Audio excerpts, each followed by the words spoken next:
I was listening to my favorite radio station the other day, ESPN Radio, the sports station.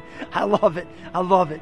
And they had on there ESPN analyst, football analyst, Herm Edwards. And he was talking about the new GM, general manager for the Chicago Bears, and all the moves that he should make, and the kind of needs the Bears have, and what he would do if he was the general manager. I mean, he was giving us the whole spiel. He was even naming players he'd pick and positions that they should go after, and then what they should do with their draft choices and all the different stuff that's going on.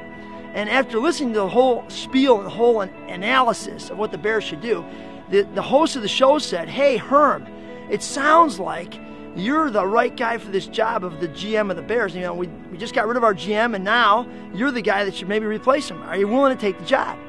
And Herm Edwards said, "Are you crazy? You crazy, man? I'm not taking the job." He says, "Right now, I'm an analyst. Everything I say is right."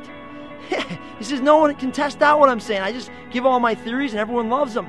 But if I was actually the GM, suddenly I would be analyzed. I'd be criticized. I'd be, scrutinized, and there'd be all kinds of stuff and criticism and I'm not doing that job.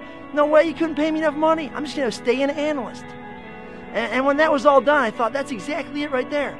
There's a bunch of people that sit in churches, and they analyze the people that are actually doing the work. Yeah.